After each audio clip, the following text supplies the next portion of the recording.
If you're a lacrosse fan like me, you're constantly wondering, how much do pro lacrosse players actually make? As one of the fastest growing sports in America, I can tell you with confidence that lacrosse players have never made this much money before. I scoured the internet to find the best salary numbers I could, and I even talked to a few inside sources anonymously to dive deeper into the money behind lacrosse. So today, let's actually answer the question, how much do pro lacrosse players make? So let's start with a history lesson. Before the Premier Lacrosse League that dominates our screens today, there was the MLL, Major League Lacrosse. Founded in 1999 by Jake Steinfeld and David Morrow, the league played its first official game in 2001. The average salary was around $8,000 a year. Yes, some of the best players in the world were making practically nothing. There's plenty of stories of players blowing their checks the night after their game because of how little they made. And it was definitely an interesting time for lacrosse. At the peak of the league, the average salary was around $15,000, and some players made around $25,000.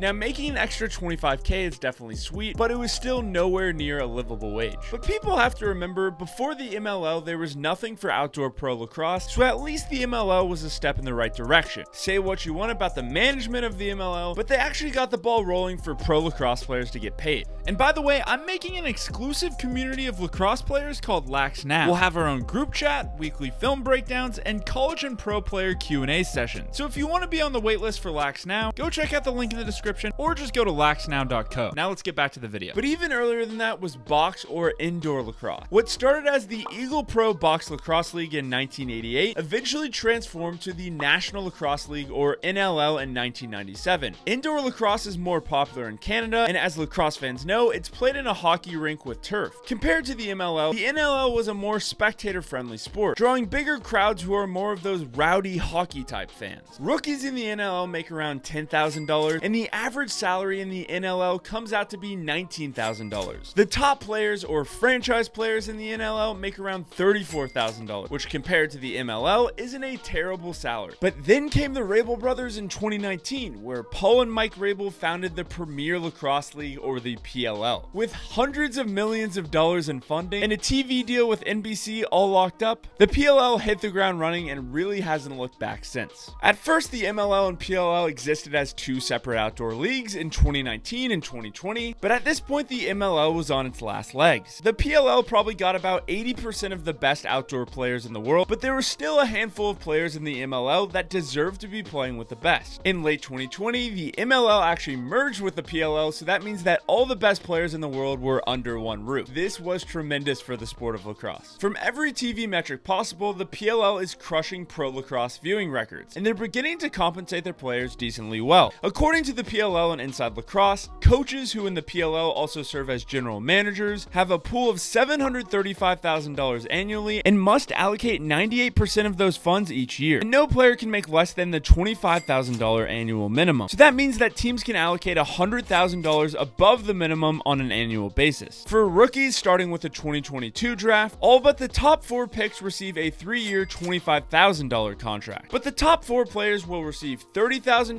$28,500, $27,000, and $26,000 in that order. So overall, the average PLL player is making around $35,000, with some of the top tier players making probably upwards of $50,000. The PLL also includes 2 very important benefits. Number 1, they include health benefits, so players wouldn't have to pay out of pocket. And number 2, they include actual shares in the league. So if you're a player, you actually get to own part of the league. That's pretty awesome. In addition, that doesn't include the travel stipend, which means your food, lodging, flights, Ubers, and tons of free gear. I actually interned for the PLL, and I can tell you from firsthand experience, the amount of free gear that these guys get is insane. It's like Christmas every day in the PLL, and it kind of makes my head spin thinking about it. But this is where things get interesting. Although the PLL salaries themselves are far from other major league sports, lacrosse is becoming a much more marketable sport. Top lacrosse players now have built extremely large social media followings, and companies are willing to pay for that attention. According to my inside sources, which could be inaccurate, and I'd love to hear your opinion on this, top lacrosse players can make sponsorships close to $50,000 a year. So all of a sudden, if you're a top player in the PLL, you could be making close to $50,000 in salary and another $50,000 in sponsorships. Making $100,000 as a lacrosse player is pretty dang cool, and that is certainly a livable wage. But many many smart lacrosse players are going one step further. If you're a top pro lacrosse player, you can run camps and clinics all over the country, and these clinics can make you good money. Paul Rabel pretty much pioneered the camp model, going from city to city running day and overnight camps. Although I'm sure the money varies widely, players can definitely make a livable wage if they play their cards right. That's also pretty awesome, having lacrosse as a complete full-time job.